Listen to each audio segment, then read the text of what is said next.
तो मुझे बताओ जरा एक्सक्रीटरी स्टार्ट करें। चलिए जरा स्टार्ट करते हैं।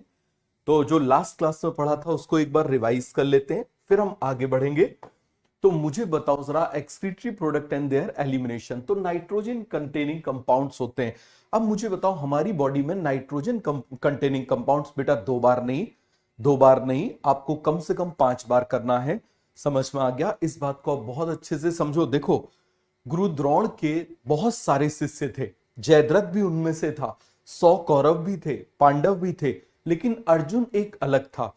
तो ये बात जब जयद्रथ ने पूछी कि आखिर ऐसा अर्जुन में क्या है जो हम में नहीं है, या तो आपने हमारे साथ चीटिंग करी है, आपने कुछ तो ऐसा उसको दिया है, तो उन्होंने बताया कि अर्जुन केवल फॉलो करता है, अर्जुन केवल फॉलो करता है। समझ में आ गया? और उसको यदि मैंने बोला कि 5 बार किसी चीज का अभ्यास करना है, तो उसने उसको 10 बार किया, 15 बार किया, 20 बार किया।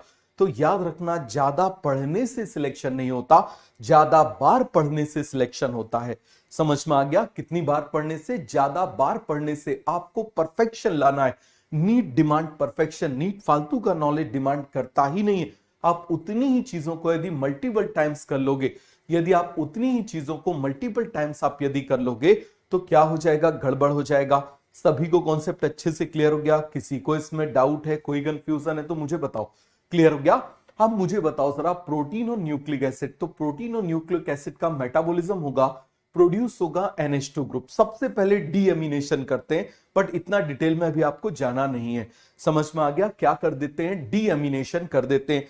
अब जब डीएमिनेशन कर देंगे, इसके बाद NH2 group will convert into various, आप मुझे बताओ, वेरियस एक्सक्रीटरी प्रोडक्ट में कन्वर्ट हो जाएगा, जो डिपेंड करेगा उसकी कैपेसिटी पर और दूसरा उसके हैबिटेट पर। समझ में आ गया? ऑर्गेनिज्म के। तो देखो ये किस किस में कन्वर्ट हो सकता है? अमोनिया में, यूरिया में, यूरिक एसिड में। इन तीनों में सबसे ज्यादा टॉक्सिक कौन होता है? अमोनिया। लेकिन अमोनिया की एक अच्छी चीज होती है कि वाटर में सॉल्युबल होता है। तो आप मुझे बताओ जरा, इसको बाहर निकालने के लिए बहुत सारा पानी चाहिए। क्या चाहिए? आप मुझे बताओ जरा, क्या करना चाहिए? बहुत सारा पानी चाहिए। अब बहुत सारा पानी एक्वेटिक हैबिटेट में मिल सकता है, या फिर आप मुझे बताओ जरा, सीधे जो है टंकी का पानी आप ऐसे लगा दोगे, चालू हो गया, ऐसा तो नहीं करोगे ना। तो आप मुझे बताओ जरा, बहुत सारा पानी चाहिए, require large amount of water which is only and only present in aquatic habitat। बात समझ में आ गया? किस में होता है? एक्वेटिक हैबिटेट में होता है। अब मुझे बताओ जरा, urea less toxic than ammonia and more toxic than uric acid, require less water as compare to ammonia. Water, आप मुझे बताओ, अमोनिया के कंपेयर में इसको कम पानी चाहिए, कम पानी चाहिए। So this is the adaptation for terrestrial habitat, कि भाई ये टेरेस्ट्रियल पर रह सकते हैं क्योंकि इनको बहुत ज्यादा पानी नहीं चाहिए, क्योंकि इसको बहुत ज्यादा पानी नहीं चाहिए। सभी को क्लियर हो गया? सभी को अच्छे समझ में आ गया? क्या हम आगे बढ़ जाएं? अब आता है uric acid. Uric acid is the least toxic material. Clear हो गया? इन सभी में सबसे कम टॉक्सिक है यूरिक एसिड। और ये जो यूरिक एसिड होता है ऑलमोस्ट इनसॉल्युबल होता है, तो इसको वाटर की जरूरत ही नहीं है। तो आप देखो, जितना बॉडी का वाटर है वो बॉडी में ही रहेगा। जैसे मान लो ज्यादा कोई यूरिन चला जाए, किसी को ज्यादा टॉयलेट लग जाए, समझ में आ गया? तो आप मुझे बताओ, यदि ऐसा हो जाएगा तो उसकी बॉडी में पानी की कमी हो जाएगी। लेकिन इनको तो उसको बाहर करने के लिए पानी चाहिए ही नहीं। तो आप मुझे बताओ, क्या इनको बहुत ज्यादा पानी की जरूरत पड़ेगी? नहीं, इनको अपने सर्वाइवल के लिए बहुत ज्यादा पानी की जरूरत नहीं पड़ेगी। तो ऐसे ऑर्गेनिज्म जिनको बहुत कम पानी अवेलेबल होता है, वो क्या प्रोड्यूस करते हैं? Uric acid. क्या प्रोड्यूस करते हैं? यूरिक एसिड बन जाएगा। चलिए जरा हम आगे बढ़ते हैं।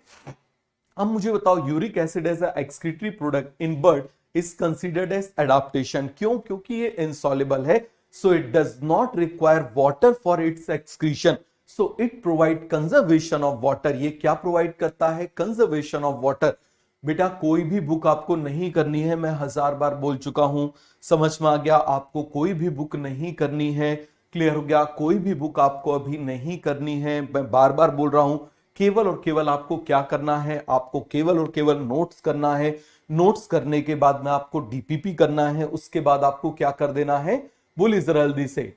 उसके बाद में आपको क्या करना है? आपको एनसीईआरटी करना है, बस। देखो, यदि आप ज्यादा कर लोगे, आप मेरी बात समझना, आप ज्यादा कर लोगे, आपके अभी टेस्ट में मार्क्स ज्यादा आ जाएंगे, ठीक है, बिल्कुल आ जाएंगे मार्क्स ज्यादा। लेकिन होगा क्या कि जब आप लास्ट में जब आप रिवीजन करोगे, जब आप मार्च अप्रैल में आप रिवीजन करोगे, फरवरी मार्च अप्रैल में जब आप रिवीजन करोगे, उस ड्यूरेशन में क्या होगा, उस ड्यूरेशन में ये होगा एक्चुअली में कि आपके दिमाग में ये रहेगा, यार इस चैप्टर में मैंने इतने क्वेश्चंस किए थे, अब यदि इतने क्वेश्चंस में नहीं कर पाया तो मेरी प्रिपरेशन पूरी नहीं हुई। तो एग्जाम देने से पहले आपको कॉन्फिडेंस आ जाएगा कि आपका सिलेक्शन नहीं हो रहा। समझ में आ गया आपको? क्या कॉन्फिडेंस आ जाएगा कि आपका सिलेक्शन नहीं हो रहा। इसलिए बहुत ही कंसाइज करिए। क्लियर है? चलो जरा अब मुझे बताओ solubility in water, solubility in water, तो मुझे बताओ जरा, ये मैंने बता दिया, टॉक्सिसिटी भी मैंने आपको बता दिया। अब मुझे बताओ प्रोटीन मेटाबॉलिज्म से अमोनिया प्रोड्यूस हुआ, जो नॉर्मल लीवर में कन्वर्ट हो गया यूरिया में, जो एक्सक्रीट हो जाएगा। लेकिन यदि आप मुझे बताओ लीवर फेलियर हो गया तो यहां पर ये इसमें कन्वर्ट नहीं हो पाएगा। अब आप मुझे बताओ, इसीलिए मैंने आपको पिछले चैप्टर में बताया था ना कि सबसे ज्यादा यूरिया किस में रहता है? Hepatic vein. किस में रहता है? हिपैटिक वेन में। क्लियर है? किस में रहता है? हिपैटिक वेन में रहता है। तो ये आपको बन जाएगा। बोलिए जरा जल्दी से, किसी को इसमें कोई भी डाउट है, कोई भी कंफ्यूजन है? अब आप मुझे बताइए, हमने बोला था एक्सक्रीटरी प्रोडक्ट, हमने क्या बोला था? Excretory product. क्लियर हो गया? मुझे बताओ जरा, एक्सक्रीटरी प्रोडक्ट में क्या हो जाएगा? अमोनिया। क्या हो जाएगा? अमोनिया, यूरिक एसिड और यूरिया। मुझे बताओ, जो अमोनिया प्रोड्यूस करते हैं उनको हम अमोनोटैलिक बोलते हैं। जो क्या प्रोड्यूस करते हैं? अमोनिया, उनको हम क्या बोल देते हैं? अमोनोटैलिक। जो यूरिक एसिड प्रोड्यूस करते हैं उसको यूरिको। मेरे साथ बोलो, यूरिको, यूरियो नहीं, यूरिको, यूरिको, यूरियो नहीं, यूरिकोटैलिक। सभी को समझ में आ गया? और दूसरी तरफ आप मुझे बताइए जरा, क्या हो जाएगा? यूरिया। क्या हो जाएगा? आप मुझे बताइए जरा, यूरिया। मैंने आपको बोला था इसको याद रखने का निमोनिक्स क्या हो जाएगा? AIB। क्लियर हो गया? क्या हो जाएगा? आप मुझे बताइए जरा, AIB, amphibians, aquatic amphibians, insect, aquatic and bony fish. Clear हो गया? दूसरी तरफ इसका RBI limited, reptiles, birds, insect and land snail. इन सभी को पानी काफी ज्यादा कम मिलता है, इसीलिए एडॉप्टेशन है। क्लियर हो गया? आप देखो रेप्टाइल्स जो होते हैं वो डेजर्ट में भी प्रेजेंट होते हैं, तो आप वहां पर मुझे बताओ कितना कम पानी है, तो वो क्या करेंगे, कैसे अपने वाटर को कंजर्व करेंगे? They conserve by producing uric acid. Uric acid को प्रोड्यूस करते हैं। क्लियर हो गया? अब मुझे बताओ जरा, हम यूरिया की बात कर रहे हैं, MMT, mammals, marine fish and terrestrial amphibians. याद रखना, मरीन फिश जो होती है वो यूरिया प्रोड्यूस करती हैं। क्या प्रोड्यूस करती हैं? यूरिया प्रोड्यूस करती हैं। सभी को बन जाएगा, वो क्या प्रोड्यूस करती हैं? यूरिया प्रोड्यूस करती हैं। तो क्या सभी को ये कॉन्सेप्ट अच्छे से क्लियर हो गया? किसी को इसमें कोई भी डाउट है, कोई भी कंफ्यूजन है? इसको अभी 3 बार लिखो, इसको 3 बार लिखो। सर यूरिया हार्ट से सर्कुलेटेड होने से कोई प्रॉब्लम नहीं होती, बहुत ही कम होता है। समझ में आ गया? उसको फिर कंसंट्रेट किया जाता है कहां पर? अभी हम पढ़ेंगे कहां पर। क्लियर हो गया? तो सभी को ये चीज अच्छे से समझ में आ गई? मुझे ईमानदारी से बताइए, बिल्कुल आप ये समझना जीरो से। क्लियर है? तो चलिए जो हमने पढ़ा था उसको एक बार रिवाइज कर लेते हैं। मुझे बताओ, हमने बात किया था ऑस्मो रेगुलेशन। तो ऑस्मो रेगुलेशन का मतलब क्या होता है? उसमें एक वर्ड है ऑस्मोलैरिटी। हम किसकी बात कर रहे हैं? ऑस्मोलैरिटी। क्लियर हो गया? अब आप जरा ध्यान से समझना कि ऑस्मोलैरिटी को आप सिंपल वे में मोलैरिटी बोल सकते हो। बायोलॉजी में आप यदि इसको मोलैरिटी समझोगे तो काम चल जाएगा। और इसका मतलब क्या होता है? कितना सॉल्यूट कंसंट्रेशन है, कितना सॉल्यूट कंसंट्रेशन है वाटर में, वो कहलाता है ऑस्मोलैरिटी। अब आप मुझे बताओ दूसरा, मेंटेन।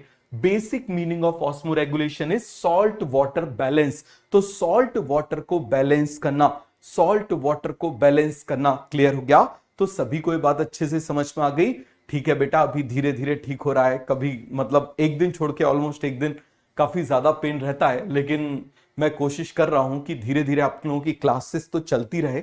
समझ में आ गया? क्लासेस आपकी चलती रहे, डिस्टर्ब ना हो, थोड़ा थोड़ा पढ़ते रहें, लेकिन हम पढ़ते रहें जिससे गाड़ी हमारी आगे बढ़ती रहेगी।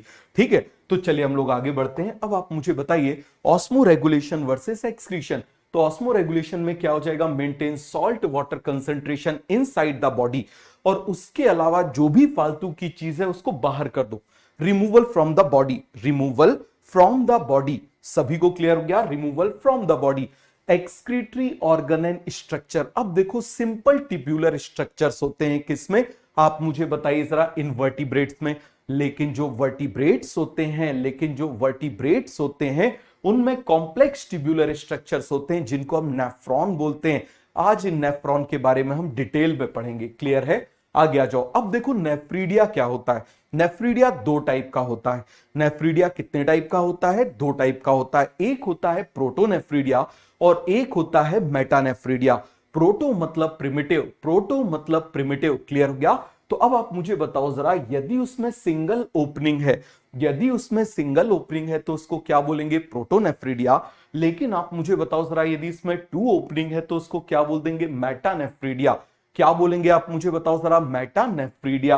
हो गया पूरा क्लियर? अब देखो जरा, हम एक्सक्रीटरी ऑर्गन की बात कर रहे हैं। प्रोटोनेफ्रीडिया, नेफ्रीडिया, इसी को मेटानेफ्रीडिया बोल देते हैं। मालपीजियन ट्यूब्यूल कॉकरोच में होता है। और आप मुझे बताओ ग्रीन ग्लैंड, ग्रीन ग्लैंड, और आप मुझे बताओ एंटीनल ग्लैंड जो होती है वो किस में होती है? क्रस्टेशियंस में होती हैं। क्लियर हो गया? ये कैसी होती हैं? एंटीने के नीचे होती हैं, इसीलिए इसको एंटीनल ग्लैंड बोल देते हैं। इसको क्या बोल देते हैं आप मुझे बताओ जरा? एंटीनल ग्लैंड बोल देते हैं। सभी को क्लियर हो गया? सभी को ये कॉन्सेप्ट क्लियर हो गया? आगे आ जाइए। अब मालपीजियन ट्यूब्यूल क्या होता है? देखो, ये जो इंटेस्टाइन है, इसी इंटेस्टाइन का एलिमेंट्री कैनाल का एक्सटेंशन हो जाता है, जिसको हम मालपीजियन ट्यूब्यूल बोल देते हैं। जिसको हम क्या बोल देते हैं आप मुझे बताओ जरा? मालपीजियन ट्यूब्यूल बोल देते हैं। ये किस में प्रेजेंट होता है? कॉकरोच में। मेटानेफ्रीडिया एनिलिड्स में होता है। प्रोटोनेफ्रीडिया प्लेटीहेलमिन्थिस, रोटिफर, सम एनिलिड्स, और मुझे बताओ सिफेलोकॉर्डेट्स, जिसका एग्जांपल क्या है? एम्फीऑक्सस। क्या है आप मुझे बताओ जरा? एम्फीऑक्सस। सभी को क्लियर हो गया? आगे आ जाइए। अब आप मुझे बताओ, यहां पर ये देखो, ये प्रोटोनेफ्रीडिया, इसके अंदर बने हुए हैं, ये क्या है? This is planaria. और आप जानते हो प्लेनेरिया क्या होता है? प्लेटीहेलमिन्थिस। तो अब आप देखना जरा, इसको हमने इनहेंस किया, तो आप देखो जरा, यहां पर ये क्या है? These are cilia. ये क्या है आप मुझे बताओ जरा? These are सीलिया। क्लियर हो गया? ये क्या बने हुए हैं आप देखो जरा? सीलिया। और इसको मैं उल्टा कर दूं, इसको मैं उल्टा कर दूं तो ये किसकी तरह दिखाई देगा? ऐसा फ्लेम की तरह दिखाई देगा कि नहीं दिखाई देगा? तो आप मुझे बताओ, क्योंकि ये सीलिया का अरेंजमेंट फ्लेम की तरह दिखाई देता है, ज्योत की तरह दिखाई देता है, इसीलिए इसको हम क्या बोल देते हैं? बताइए जरा? Flame cell. क्या बोल देते हैं इसको? Flame cell. आगे आ जाइए। Protonephridia is also called as flame cell because their cilia appears like flickering flame. किसकी तरह दिखाई देते हैं? फ्लिकरिंग फ्लेम की तरह।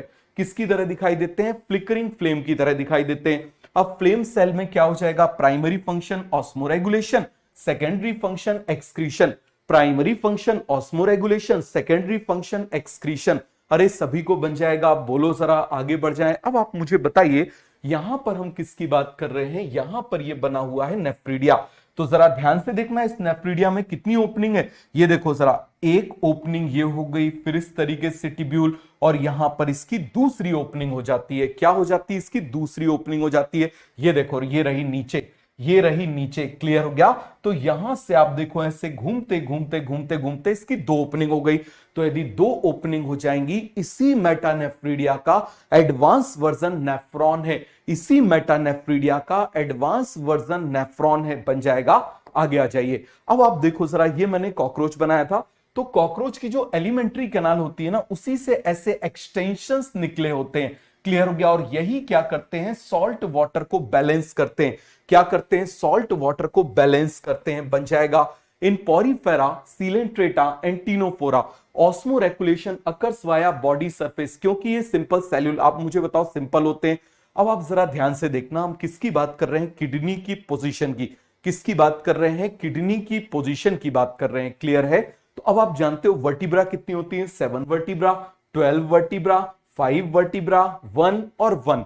सभी को एक कॉन्सेप्ट क्लियर हो गया? आप दूसरी तरफ आ जाओ, आप दूसरी तरफ आ जाओ। यहां पर आप जरा ध्यान से देखो, यहां पर आप अच्छे से देखो, ये मैंने बना दिया थोड़े से, 1 2 3 4 5 6 7 8 9 10 11 12। क्लियर है? अब आप मुझे बताना जरा, यहां पर ये जो 12th है, यहां से 11th से क्या निकलेगी? एक फ्लोटिंग रिप। 12th से क्या निकलेगी? दूसरी फ्लोटिंग रिप। और यही फ्लोटिंग रिप किसको कवर करते हैं? बताइए जरा, यही किसको कवर करते हैं? बताओ जरा जल्दी से, ये किसको कवर करते हैं? किसको कवर करते हैं? बताइए जरा जल्दी से। किडनी को। ये किसको कवर कर रहे हैं? किडनी। और किडनी कहां तक प्रेजेंट है? T12 से लेके L3 तक। T12 से लेके L3 तक कहां से कहां तक प्रेजेंट है? T12 से लेके L3 के बीच में प्रेजेंट है किडनीज। क्लियर हो गया? क्या प्रेजेंट है आप मुझे बताइए जरा। T12 से लेके L3 के बीच में कौन प्रेजेंट है? किडनीज। तो सभी को ये बन जाएगा। आगे बढ़ जाए, चलिए जरा अब आप मुझे बताना, यहां पर हम बात कर रहे हैं, आप देखो जरा, ये राइट साइड है, ये लेफ्ट साइड है। अब मुझे बताना जरा, आपको ये पूरा स्ट्रक्चर अच्छे से मालूम है। अब राइट साइड में आप मुझे बताओ जरा क्या होता है? क्या है? ये लीवर। और इस लीवर की वजह से जो राइट वाली किडनी है वो थोड़ी नीचे चली जाती है। ये स्प्लीन है, ये पैंक्रियाज है। तो मुझे बताओ right kidney is present below the level of left kidney. ये लेफ्ट किडनी के नीचे होती है, लेफ्ट किडनी के नीचे होती है। और जब ये लेफ्ट किडनी के नीचे होगी, जब ये लेफ्ट किडनी के नीचे होगी, तो मुझे बताओ जरा, ये देखो इस तरीके से, किसकी वजह से? तो थोड़ा सा दोनों का आप मुझे बताओ जरा, लेवल चेंज हो जाएगा। आगे आ जाइए। अब आप देखो जरा, मैंने आपको बताया था इसमें लेंथ, विड्थ, थिकनेस। क्लियर हो गया? लेंथ, विड्थ, थिकनेस तो बन जाएगा। इसको हम क्या बोल देते हैं? दिस इज लेंथ, विड्थ, और मैंने आपको क्या बोला था? थिकनेस। मैंने आपको क्या बोला था? थिकनेस। तो आपको बन जाएगा, याद रखना कितना आसान है। आप देखो जरा, 2 और 3, 2 + 3 5। क्लियर हो गया? 2 + 3 5। यहां पर 1 ऐड किया था, यहां पर 2 ऐड कर दिया।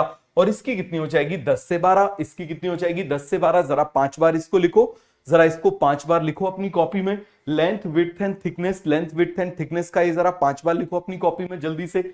अब आप मुझे बताना, मैंने आपको क्या बताया था कि ये जो किडनी है, इसके चारों तरफ आप मुझे बताओ एक टफ कैप्सूल होता है। कैसा होता है? टफ कैप्सूल होता है। उस कैप्सूल के ऊपर फैट होता है, और उसके ऊपर आप मुझे बताओ जरा एक और लेयर होती है जिसको फेशिया बोल देते हैं, जिसका काम है बाकी ऑर्गन से कनेक्ट करना और किडनी को प्रोटेक्ट करना, क्योंकि ये काफी टफ होता है। तो सभी को क्लियर हो गया? क्या हम आगे बढ़ जाएं? बोलिए जरा जल्दी से। अब आप देखना जरा, रीनल मतलब किडनी। अब देखो, ये जो किडनी है इसमें एक नॉच होता है। नॉच मतलब कॉन्केविटी, नॉच मतलब कॉन्केविटी, नॉच मतलब कॉन्केविटी। और इस कॉन्केविटी को हम बोल देते हैं हाइलम। हाइलम क्या बोल देते हैं आप मुझे बताओ जरा? हाइलम। क्या बोल देंगे? हाइलम। ऐसा क्यों है? क्योंकि देखो जरा, यहीं से आप मुझे बताओ रीनल आर्टरी एंटर कर रही है, यहां से रीनल वेन एग्जिट कर रही है। और आप जानते हो इस ड्यूरेशन में आप जानते हो वो इस तरीके से, ऐसे बहुत सारे, आप मुझे बताओ जरा, ऐसे इनको चारों तरफ से पिरामिड को ऐसे कवर करके इस तरीके से, आप मुझे बताओ जरा, ये पूरा का पूरा कॉन्सेप्ट क्लियर हो गया? और आप मुझे बताना जरा, वेन्स क्या करती हैं? वेन्स यहां से ऐसे कलेक्ट करती हैं। ये देखो जरा, वेन्स इस तरीके से ऐसे इसको कलेक्ट करते हुए ऐसे जुड़ जाती है। तो ये सभी को कॉन्सेप्ट क्लियर हो गया कि नहीं हो गया? तो आप मुझे बताना, इस तरीके से आर्टरी और वेन्स का नेटवर्क होता है। इस तरीके से आर्टरी और वेन्स का नेटवर्क होता है, इनका अलग अलग नाम होता है। क्लियर हो गया? ये रीनल वेन है जो एग्जिट कर रही है, जो आ रही है वो आर्टरी है, और जो यहां से जा रहा है यूरेटर। तो किडनी वो जगह है, हाइलम वो जगह है जहां से दो लोग बाहर जाते हैं, एक अंदर आता है। दो डक्ट बाहर जाती हैं, एक डक्ट अंदर आती है। दो डक्ट बाहर जाती है, एक डक्ट अंदर आती है। तो सभी को बन जाएगा। बोलो जरा जल्दी से, किसी को इसमें कोई भी डाउट है, कोई भी कंफ्यूजन है तो फटाफट मुझे बताओ। एक बार आप क्या करो, एग्जिट करके इन कर लो, समझ में आ गया? और ये चेक कर लो कि आपका जो ऐप है कहीं वो पुराना वर्जन तो नहीं है। क्लियर हो गया? चलिए जरा अब आप मुझे बताओ, hilum is the entry point for renal artery and exit point for renal vein and ureter. बन जाएगा? आगे आ जाओ। अब आप देखना जरा, यहां पर मैं किसकी बात कर रहा हूं, इसका मैंने लॉन्गिट्यूडनल सेक्शन ले लिया। जैसे ही मैंने इसका लॉन्गिट्यूडनल सेक्शन कर लिया, जैसे ही आप मुझे बताओ जरा लॉन्गिट्यूडनल सेक्शन कर लिया, तो अब इसमें दो एरिया दिखाई दिए। मिडिल वाला एरिया मेड्यूला, किनारे वाला एरिया कॉर्टेक्स। मिडिल वाला एरिया मेड्यूला, किनारे वाला एरिया कॉर्टेक्स। मिडिल वाला एरिया मेड्यूला, किनारे वाला एरिया कॉर्टेक्स। अब देखना यहां पर क्या होता है, ये जो कॉर्टेक्स है, जैसे पानी आप मुझे बताओ लैंड के अंदर चला जाता है, वैसे ही ये कॉर्टेक्स अंदर चला जाता है मेड्यूला के। किसके अंदर चला जाता है? मेड्यूला के। क्लियर हो गया? शायद लास्ट क्लास में बोलते हुए गलती से एक बार 10 बार एक्सप्लेन किया था, एक बार कॉर्टेक्स निकल गया था इसके लिए, पिरामिड के लिए। तो बच्चे मुझे मैसेज कर रहे थे, मैंने कहा बेटा मैंने इससे भी समझाया था कि नहीं समझाया था? ये रहे पिरामिड। तो मुझे बताओ ये कौन से पिरामिड है? Medullary pyramid. और ये जो इसकी ओपनिंग है, आप मुझे बताओ जरा, ये जो ओपनिंग है, this opening is called as papilla. This opening is called as papilla. This opening is called as papilla. आज हम समझेंगे इस पैपिला में कौन ओपन होता है।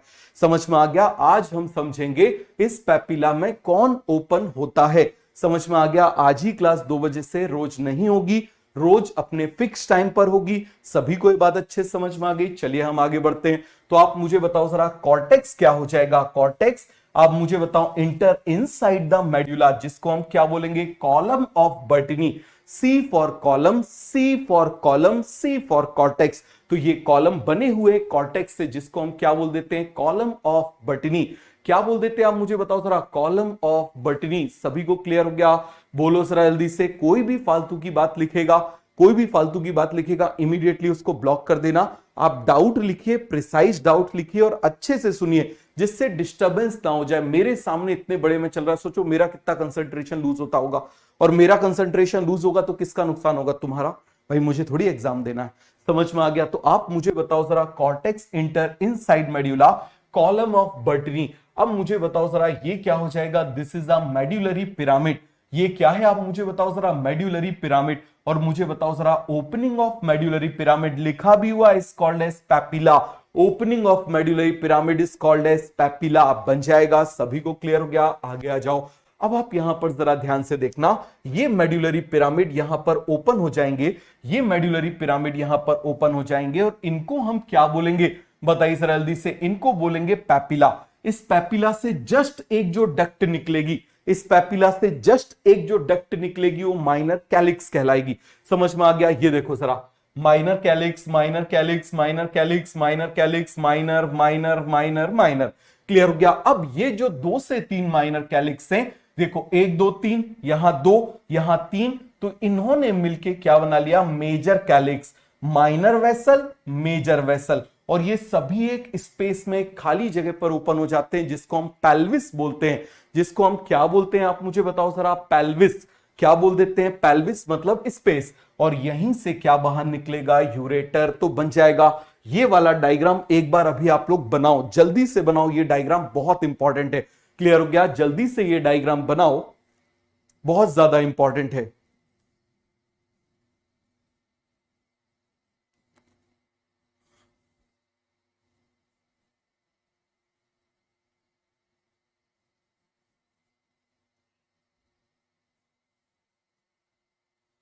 फ्रेम बिटरेट और कम कर दीजिए, जिससे और जो है वो लैगिंग की प्रॉब्लम थोड़ी कम हो जाए।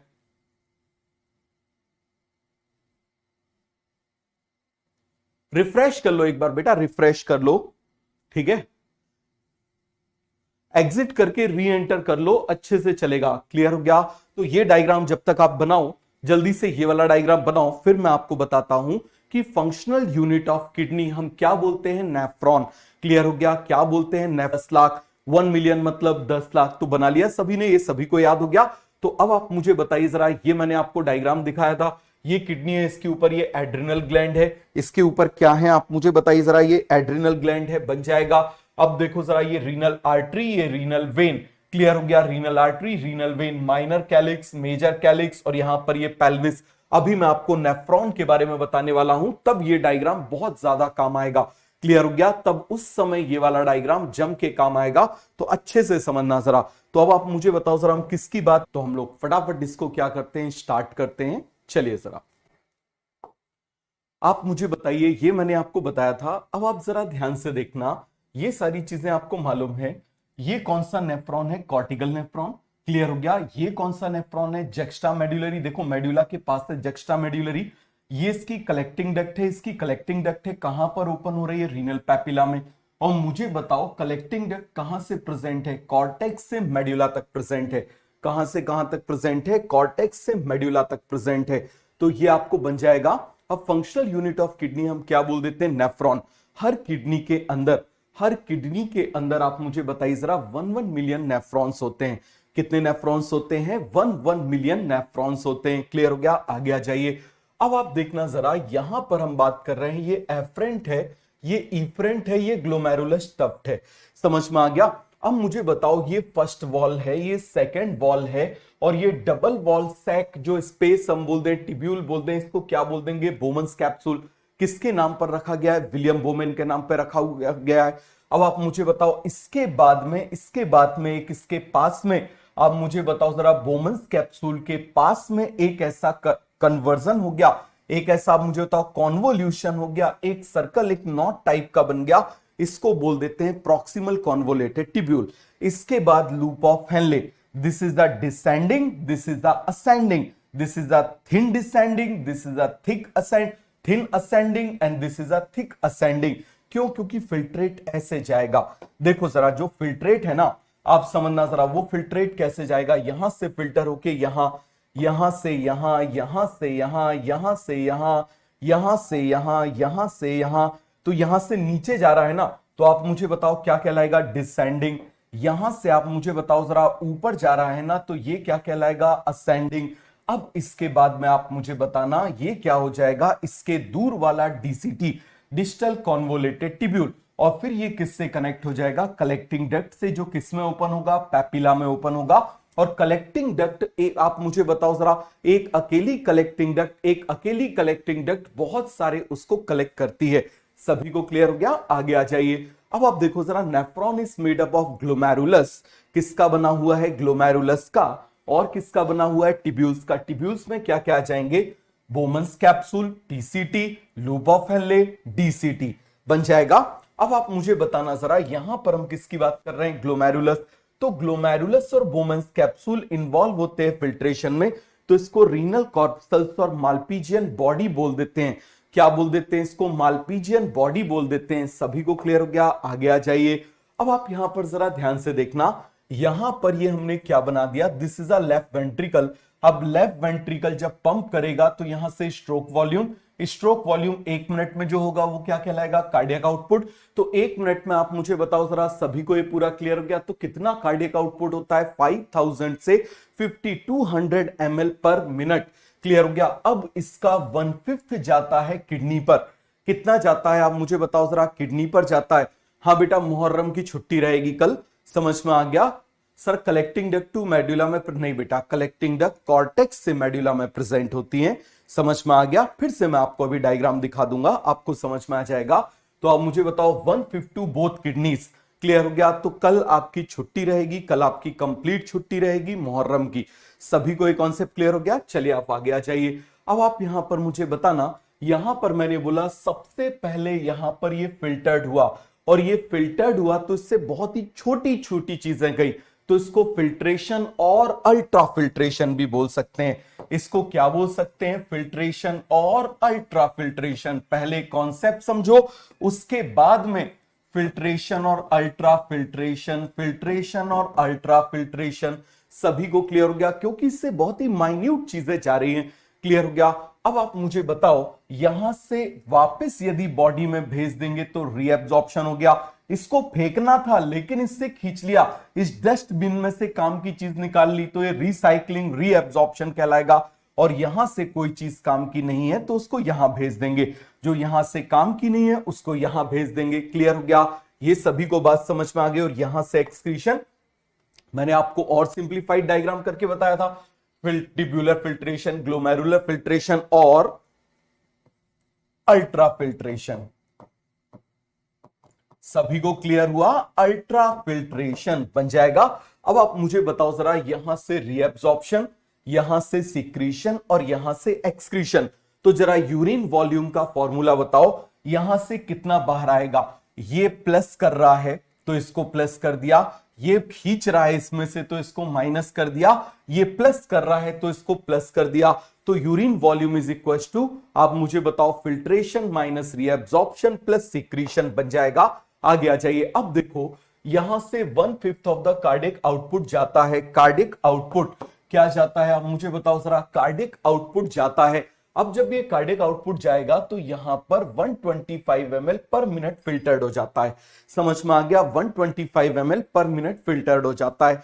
जब 1 मिनट में इतना हुआ, जब 1 मिनट में इतना हुआ तो 1 घंटे में इंटू 60, 1 दिन में इंटू 24, और ये कितना आ जाएगा? 180 लीटर।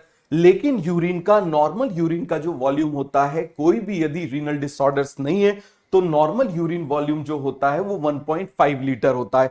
कितना होता है मुझे बताओ जरा, 1.5 लीटर होता है। सभी को कॉन्सेप्ट क्लियर हो गया? बताइए जरा जल्दी से, किसी को इसमें कोई डाउट है, कोई कंफ्यूजन है? तो इसका मतलब ये 178.5 लीटर कहां गया? ये रीएब्सॉर्ब होके वापस बॉडी में भेज दिया गया। कहां पर भेज दिया गया आप मुझे बताओ जरा? वापस बॉडी में भेज दिया गया। तो कल का टाइम आपको मिलेगा आपका क्या कंप्लीट करने के लिए? कल का टाइम आपको मिलेगा आपका बैकलॉग कंप्लीट करने के लिए। समझ में आ गया? अब मालपीजियन बॉडी, तो यहां पर आप मुझे बताना, ये जो मैंने बनाया हुआ है, this is afferent, this is efferent, this is the glomerulus tuft. Clear हो गया? और इसके आप मुझे बताओ एंडोथीलियम बना ली, किसके ऊपर है? बेसमेंट मेम्ब्रेन के ऊपर। यहां पर बोमेंस कैप्सूल है, बोमेंस कैप्सूल में आप मुझे बताओ फ्लैट सेल में ऐसा फीट लाइक स्ट्रक्चर है, इसको क्या बोल देंगे? Feet like structure, podocyte. Feet like structure containing cell, podocyte. अरे बन जाएगा कि नहीं बन जाएगा? बोलो जरा जल्दी से, सभी को क्लियर हो गया? किसी को इसमें कोई डाउट है? तो इसको क्या बोल देंगे आप मुझे बताओ जरा? ये जो स्पेस यहां पर बन रहा है, ये जो स्पेस यहां पर बन रहा है, इसको क्या बोल देंगे? This space is called slit. या तो इसको फिल्ट्रेशन स्लिट बोल देंगे या स्लिट पोर बोल देंगे। समझ में आ गया? ये जो यहां पर स्पेस बन रहा है, इसको क्या बोल देंगे? चलो जरा अभी बता देता हूं। तो यहां पर आप जरा ध्यान से समझना, ये पोर्स हैं, और ये पोर्स पता है कैसे होते हैं? इस तरीके से ऐसे पोर्स होते हैं कैपिलरीज में, इसीलिए इसको फेनेस्ट्रा या फेनेस्ट्रेशन बोल देते हैं। सभी को क्लियर हो गया? क्या बोल देते हैं? फेनेस्ट्रा या फेनेस्ट्रेशन बोल देते हैं। अभी फिर से बना के बताता हूं, आपको और अच्छे से समझ में आ जाएगा। क्लियर हो गया? और यहां पर ये जो स्पेस बना हुआ है, this space is called as slit. Slit मतलब स्पेस, स्लिट मतलब स्पेस, और इसको बोल देंगे फिल्ट्रेशन स्लिट या फिर स्लिट पोर बन जाएगा। सभी को कॉन्सेप्ट क्लियर हो गया? बोलिए जरा जल्दी से। अभी मैं आपको ये वाला डायग्राम फिर से बता दूंगा, ये वाला डायग्राम मैं आपको फिर से बता दूंगा। समझ में आ गया? फिर से आपको ये वाला डायग्राम बता देता हूं, ये देखो जरा, फिर से आपको ये वाला डायग्राम यहां पर अभी बता दूंगा। तो ये सभी को कॉन्सेप्ट क्लियर हो गया? अब आप मुझे बताना, यहां ब्लड से सारी चीजें चली गई, आरबीसी नहीं जा पाई, साइज बड़ा, डब्ल्यूबीसी नहीं जा पाए, साइज बड़ा, प्लेटलेट्स नहीं जा पाए, साइज बड़ा, प्लाज्मा प्रोटीन नहीं जा पाए, साइज बड़ा, लेकिन बाकी सारी चीजें glucose, amino acid, lactate, phosphate, minerals, ions, water, ये चले गए। समझ में आ गया? ये क्या हो गए? चले गए। Glomerular filtration is almost same mineral concentration as that of plasma. तो blood cell and plasma protein cannot cross filtration membrane or of renal corpuscle because their size is greater than. अब देखो, diameter of afferent arteriole is greater than efferent to increase filtration pressure. बस आपको इतना याद रखना है। देखो, इतने डिटेल में मैं पढ़ा रहा हूं, चाहूं तो मैं आपको बहुत सारे प्रेशर पढ़ा सकता हूं, लेकिन वो अभी आपके काम के नहीं है। अननेसेसरी आपको चीजें दिमाग में नहीं डालनी है। आप उठा के देख लो, आप उठा के देख लो 10 साल के क्वेश्चन पेपर, क्या कभी ऐसे क्वेश्चन आए हैं? नहीं आए हैं। समझ में आ गया?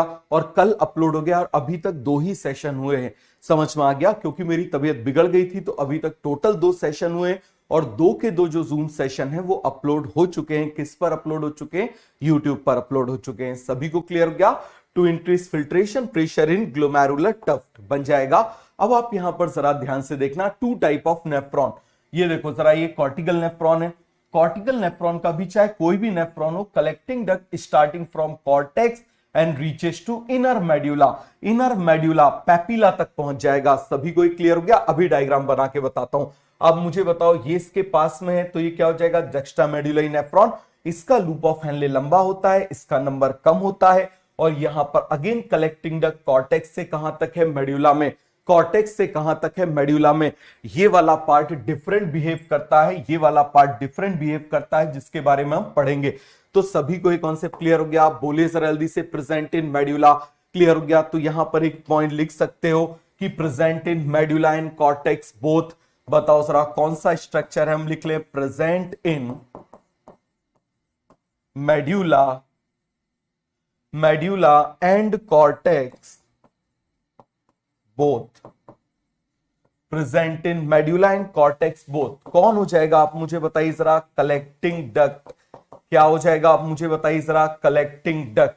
कलेक्टिंग डक्ट के भी अलग अलग जो है ना, अलग अलग पार्ट अलग अलग फंक्शन परफॉर्म करते हैं। सभी को एक कॉन्सेप्ट क्लियर हो गया? अब आप देखिए जरा, ये वाला मैं आपको एक बार फिर से बता दे रहा हूं। यहां से फिल्ट्रेशन चल रहा है, यहां से क्या चल रहा है? फिल्ट्रेशन चल रहा है। ये आप जरा ध्यान समझना, इसको मैंने पोर बोला था। तो आप मुझे बताओ जरा, इन्हीं पोर्स को आप मुझे बताओ हम क्या बोल देंगे? फेनेस्ट्रेशन। फेनेस्ट्रेशन लिखना ही है, बहुत सारे बच्चों का आया सर हमने पहले पढ़ा हुआ है, तो मैंने कहा अच्छी बात है मैं लिख देता हूं फेनेस्ट्रेशन, अदरवाइज मैं अवॉइड करता हूं। समझ में आ गया? अदरवाइज में कोई भी टर्म्स, देखो मुझे तो बहुत सारी टर्म्स आती हैं, लेकिन जितना मुझे आता है मैं तुमको पढ़ा दूंगा तो फिर कबाड़ा हो जाएगा। अब आप मुझे बताओ जरा, यहां पर ये जो स्पेस बन रहा है, यहां पर आप मुझे बताना जरा, ये जो स्पेस बन रहा है, दिस स्पेस, बताइए जरा जल्दी से, ये जो स्पेस यहां पर बन रहा है, बोलिए जरा जल्दी से, ये जो स्पेस यहां पर बन रहा है, this is called a slit. Slit, slit, इसको क्या बोलेंगे आप मुझे बताओ जरा? स्लिट बोलेंगे। अब इस स्लिट के भी दो नाम हम बोल सकते हैं, या तो फिल्ट्रेशन स्लिट बोल दें या स्लिट पोर बोल दें। तो आप मुझे बताओ, या तो इसको क्या बोल दें, या तो आप मुझे बताओ इसको, यहां से फिल्ट्रेशन हो रहा है ना, यहां से आप मुझे बताओ क्या हो रहा है, यहां से फिल्ट्रेशन हो रहा है, यहां से आप मुझे बताइए जरा क्या हो रहा है, फिल्ट्रेशन हो रहा है। इस जगह से आप मुझे बताइए जरा